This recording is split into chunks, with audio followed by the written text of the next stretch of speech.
Real talk, real wisdom. All heart, all in. This is the Roxanne Show. Hi, Roxanne. I've been listening to your podcast from the beginning days, so your voice is literally in my head a lot, and it's helped me more ways than I can say. One area I'm working on right now that I'd love your advice on is how you stay focused and serious about your goals and not abandon pleasure and fun.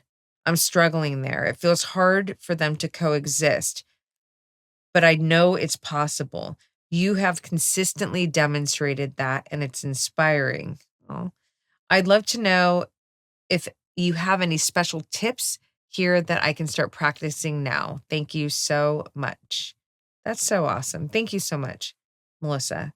Um, yeah, well, okay, so here's what I'm hearing underneath that is how do you become this very disciplined woman so that you can reach your goals, you can accomplish the things that you want to accomplish and not become rigid, not become uptight and not allow yourself to experience fun, experience fucking life moments, right? How do you do that? And I get why that could be really hard, especially I think in the beginning. Like if you're forming new habits and that's asking you to become much more disciplined and having to really make big changes in your life, like maybe eliminate certain things that you were doing to so that you could go really hard and focus on the things that really matter to you. It could feel almost like you don't have room to let sort of that looser fun part of life to come in because that could disrupt the discipline and the focus that you need to execute in the way that you need and you want to, that matters to you. So there may be a truth to, hey, you know what? If this is that beginning phase for you where you're just starting to kick discipline into high gear, which means that you're sort of repattering yourself, pattering. Why does that sound weird? You're recalibrating your own fucking identity and your lifestyle. If that is what's happening, then you may need to be okay with just having a moment that is a little bit more, I don't like the word restrictive, but more contained, right? And know that this is just a moment, that this isn't going to be the whole picture, that your whole life is not going to be this small, contained, hyper disciplined life where you're never going to be able to, have some fun and stretch out and experience, adventures and pleasure, all of that. I think it's also important to maybe look at how can you put some fun and some pleasure into your goals. Now, I don't know what your goals are. I don't know if this is like a full life makeover. I don't know if it's very strategic around just work or whatever it is, right? It could be a lot of things or it could be one thing, but is there any way that you can incorporate some fun into the process and think about that? Like be creative because there probably is some or, at least one sort of way that you can get up every day and make that going for that goal more fun. If it's like a health goal, like is there some kind of new playlist or something that can make it a little bit more upbeat so it doesn't have to feel like a chore. I don't know. There could be something fun. If it's something work related, can you somehow gamify it to where, maybe you give yourself little goals and for the day, and at the end of the day, if you hit those goals, you give yourself little rewards, healthy rewards. But there's in my life, my goals do give me pleasure. They do, because to be honest, like I love the pursuit. I love the fucking battle. I've trained myself to fucking literally see challenge as an opportunity. And that opportunity is very, very exciting to me, even if I'm getting my ass kicked. And I am a lot of times, I mean, not getting outcomes that I desire when I desire them, that doesn't feel good. That never fucking feels good. That's like a fail, right? Psychologically, I have to work through those moments. But how do those moments not beat me? Well, because the vision and the goal of getting the win is so compelling to me. It's so provocative to me. And I feel so connected to it that it's almost like those hits along the way, those micro fails almost fucking rev me up even more. But this is a psychological game that I've created for myself. So is there something around like in this realm that you can invite, into your own life experience? And then there's this part. I make sure that I always leave room for my soul to feel nourished by simple pleasures of life. What is that? It's quiet time in the morning for me, reading, writing. It's staring out into, fucking out my windows. And I know this sounds funny and maybe not that big of a deal, but like these are moments that actually do nourish me. It's going on walks in nature, it's playing in the ocean, surfing, it's, jujitsu, sport, that's more, not just like health and training, but like actual a practice of some sort, a discipline of some sort that I have that. Maybe you can, start to take something new on in that way, as you're taking on these new challenges that come with, achieving your goals.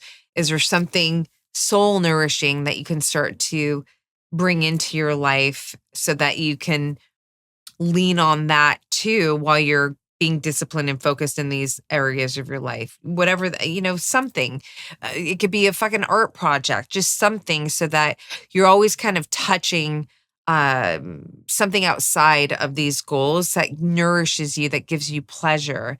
It's dancing in your fucking living room. It's just doing things that give you life. If whatever you're pursuing feels like it's asking you to be this very sort of hardcore person, and in that hardcore person, you don't feel like there's space to also kind of let go and be this person in pleasure, then you have to go out of your way to have other parts of your life, even just one thing that gives you pleasure in your life, like that needs to be there as well.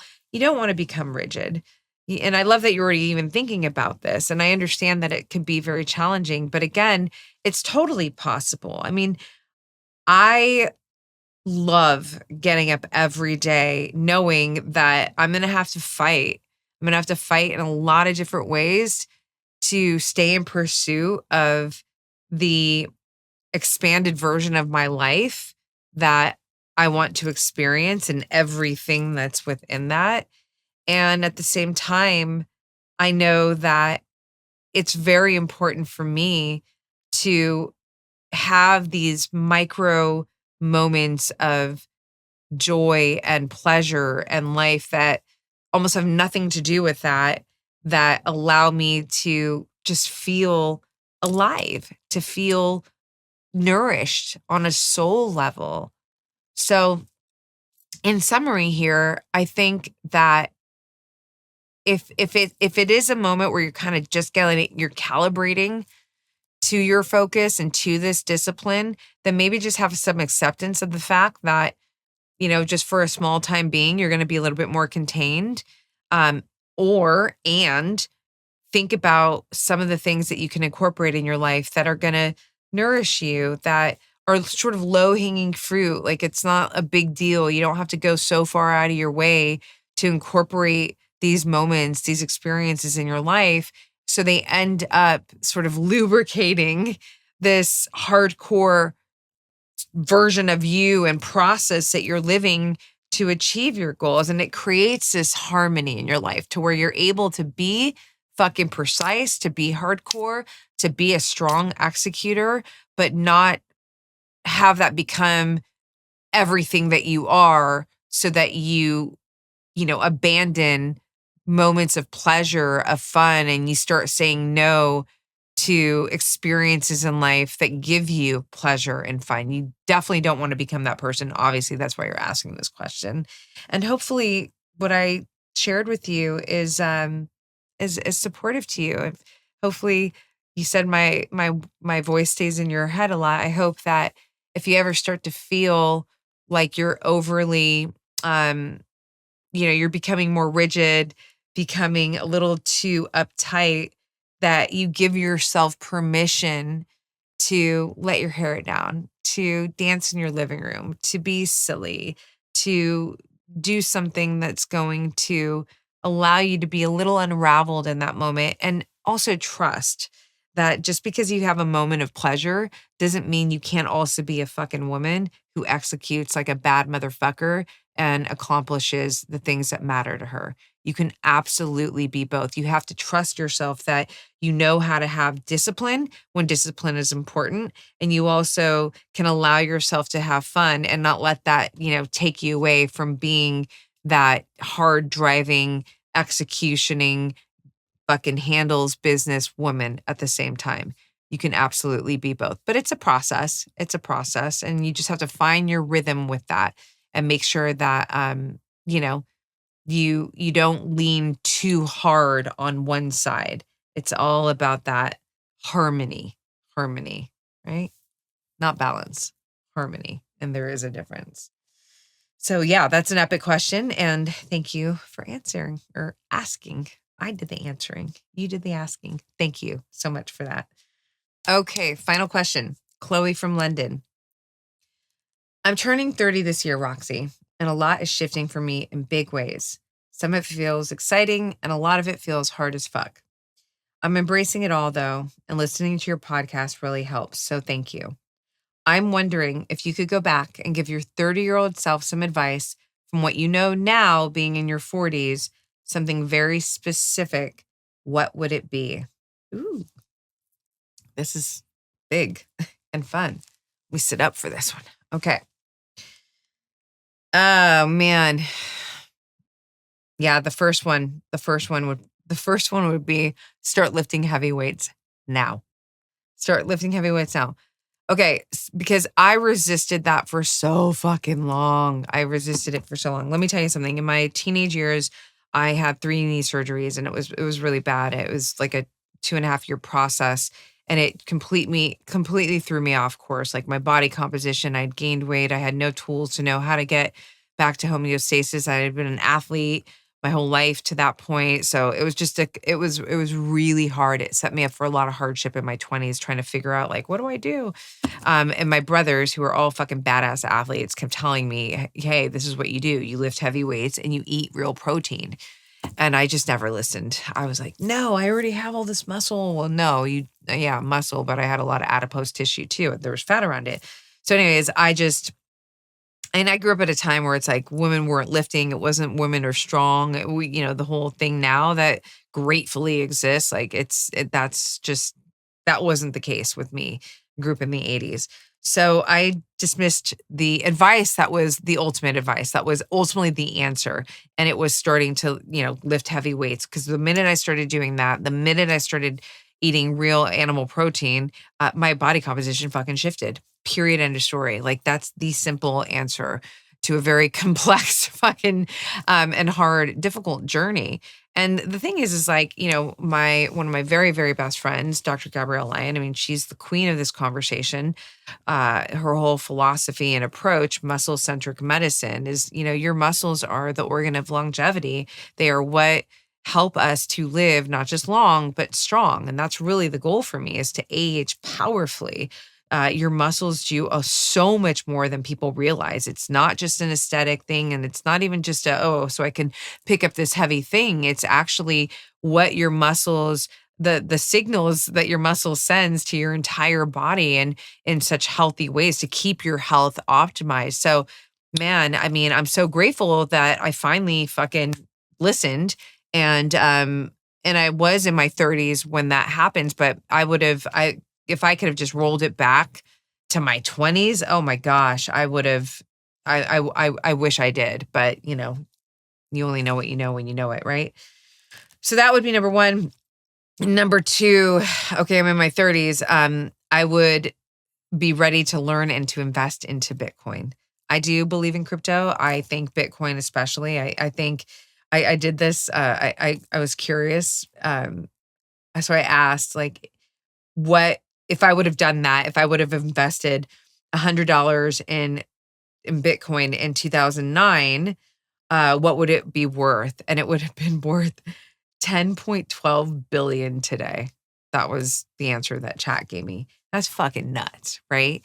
So, I mean, I think it was just, I had no idea about Bitcoin back then, but man, if I would have, that would change a lot of things right now. So, but I think it just in general, the whole learning to invest, being in the know with crypto, the stock market, like all that stuff, that for sure would have been something that I would, if I could go back, I would absolutely be investing some time and probably a lot of time into learning and to getting in the game with for sure.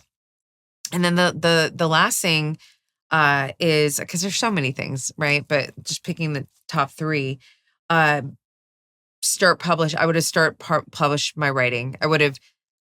So I would take my writing, publishing it publicly, a lot more serious back then because I would understand that it's a part of my legacy, that writing, because back then I was still unaware when I was 30.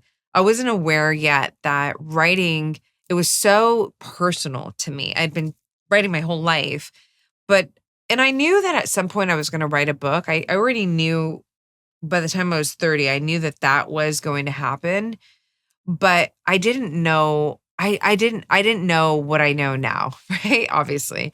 And, it would have been cool to just start putting my writing out there publicly a lot more back then.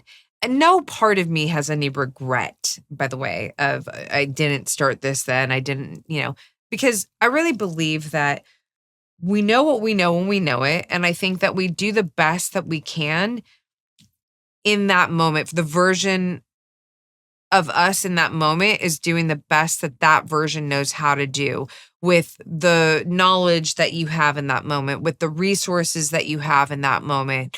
I think that and that's such an important statement to share because it could be very easy to look down at yourself and go like, why didn't you do that? Or why weren't you thinking that way? Or why did you do that? It's like, well, fuck, man, we're here to learn and to grow.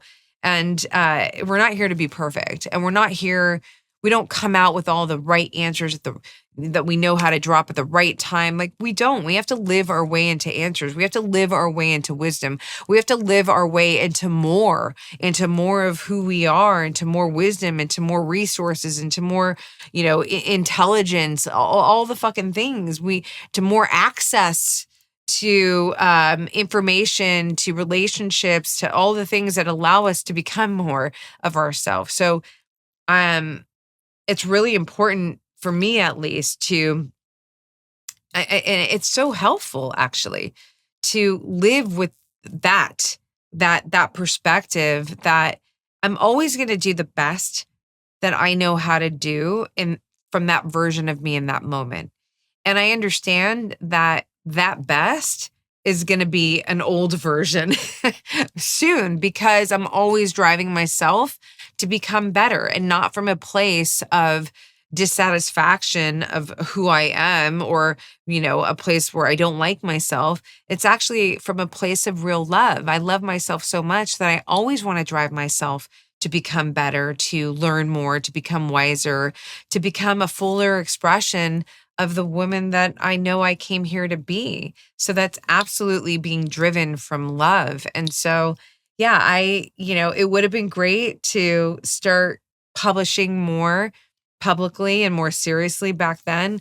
But that's only great because I know now that that's a big part of the rest of my life is to publish several books. And hopefully they're books that, are perennial, that go the fucking distance, that have the longest legs on them, to where when I'm out of here, that book is just, or books are living on forever and impacting lives forever, but I didn't know that back then. But yeah, that's what I would have said to my 30-year-old self. So fun question, beautiful question, and congratulations on making it to 30. I think getting to every new year is an accomplishment and a celebration. And I know your Saturn's returning around 30, so there's a lot of big changes. I know that when I moved into my 30s, there were big changes that started to come in from a very internal place for me too, where certain things that I had cared about before, I just didn't care about anymore.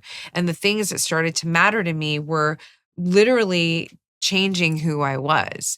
My identity was really starting to shift because my focus, my attention, and things that were now either newer to me, or it was that I was going in harder on things that did matter to me that I wasn't invested as much in before. Both of that started, like all of that started to come in at the same time. And then before I know it, man, I'm 35, 36, and I'm a completely different version of myself. So I am excited for you because that's what you have to look forward to. And I hope that you embrace that journey with all your heart, because it really is beautiful to evolve. That's what we came here to do. So thank you so much, Chloe, for the epic question.